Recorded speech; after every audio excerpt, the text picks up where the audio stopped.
Hello hello student. तो आज आपके लिए क्वेश्चन लेके आए हैं केमिस्ट्री का। ठीक है। वैसे तो ये केमिस्ट्री और फिजिक्स दोनों में आता है क्वेश्चन, तो दोनों के लिए इम्पोर्टेंट है, फिजिक्स के लिए भी और केमिस्ट्री के लिए भी। ठीक है। और क्वेश्चन जो हमने लिया है वो क्लास 10 से और 12th दोनों बच्चों के लिए इम्पोर्टेंट क्वेश्चन है। दोनों बच्चों के एग्जाम में क्वेश्चन पूछा गया है, कई बार पूछा गया है। ठीक है।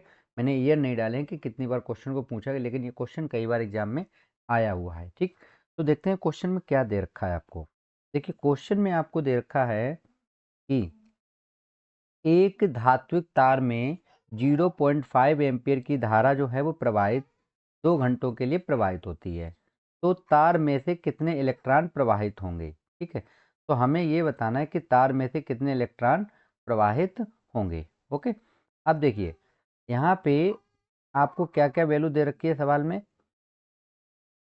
तार में जो धारा प्रवाहित हो रही थी यानी आपको आई बराबर दे रखा है। आपको आई बराबर आपको कितना दे रखा है, 0.5 एम्पियर दे रखा है। ठीक है। ये आपको वैल्यू सवाल में दी गई है। उसके बाद आपको समय दे रखा है टी बराबर 2 घंटे।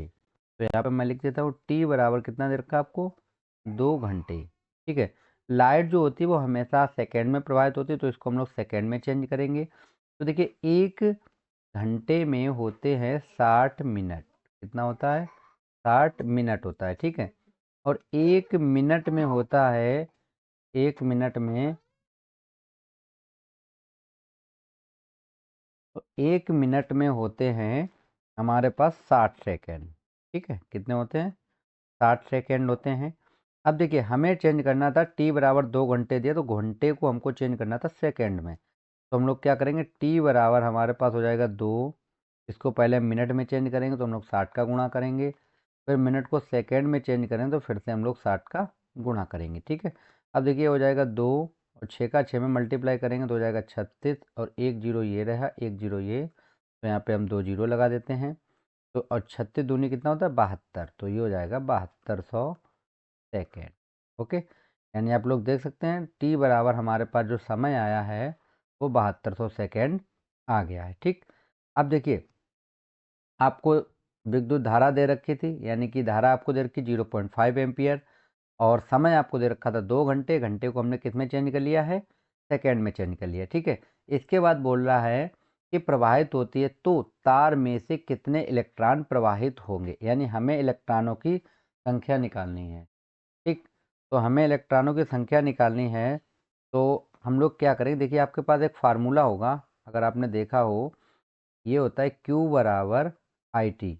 ये आपने हाई स्कूल में भी फार्मूला पढ़ा होगा। तो इसको हम लोग समीकरण नंबर 1 डाल लेते हैं।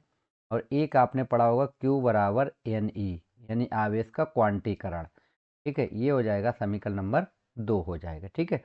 अब देखिए यहाँ पे आपको जो निकालना है, इलेक्ट्रॉनों की संख्या निकालनी है कि कितने इलेक्ट्रॉन प्रवाहित होंगे। तो इलेक्ट्रॉनों की संख्या, तो इलेक्ट्रॉनों की संख्या हम लोग मान लेते हैं स्मॉल एन। जो हमारे पास स्मॉल एन है वो इलेक्ट्रॉनों की क्या है, संख्या। दोनों समीकरण देखिए आवेश बराबर ही है, तो हम यहाँ पे लिख सकते हैं समीकरण 1 व 2 से। ठीक है। 1 व 2 से जब हम लोग लिखेंगे तो देखिए हमारे पास आएगा आई टी बराबर हो जाएगा एन ई। ठीक है। और हमें एन निकालना है, तो एन बराबर आ जाएगा आई इंटू टी, और अपान में कितना हो जाएगा, ई। अब देखिए यहाँ पे जो ई है वो हमारा आवेश है, इलेक्ट्रॉन का आवेश। तो यहाँ पे हम लिख देते हैं ई बराबर एक इलेक्ट्रॉन का आवेश जो होता है वो 1.6 इंटू 10⁻⁻19 कूलाम होता है। ठीक है। अब देखिए यहाँ पे जब हम वैल्यू पुट करेंगे तो देखिए आई की वैल्यू हमें कितनी दे रखी थी, 0.5 एम्पियर। तो यहाँ पे हम रख देते हैं 0.5 एम्पियर इंटू टी की वैल्यू आपको दे रखी है 7200 सेकेंड।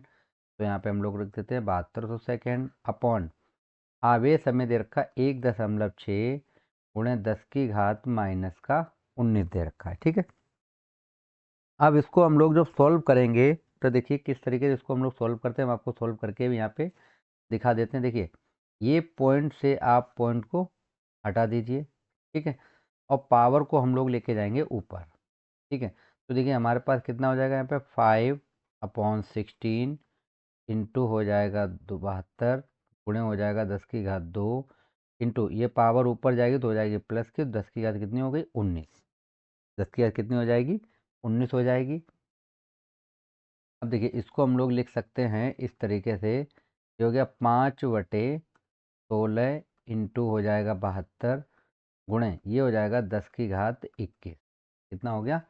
10⁻21 हो जाएगा। 19 और 2 कितना होता है? 21। अब इसका आप मल्टीप्लाई कर लिए, देखिए 5 दूनी कितना होता है? 10। ठीक है, 5 या तो आप काट दीजिए, पहले 2 से काटेंगे तो 2 अट्ठे 16 होता है, ये 2 से काटेंगे कितना बचेगा? 36।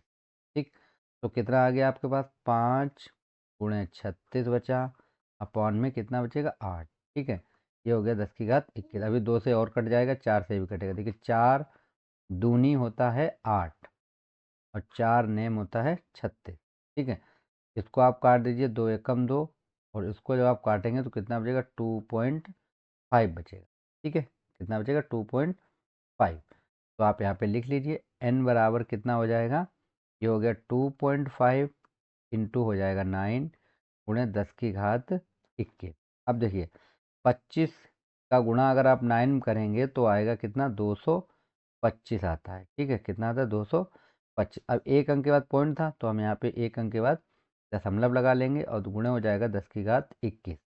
अब देखिए पॉइंट को एक अंक आगे लेके आएंगे तो हो जाएगा 2.25 गुणे 10⁻21 इलेक्ट्रॉन। तो ये हमारा क्या होगा?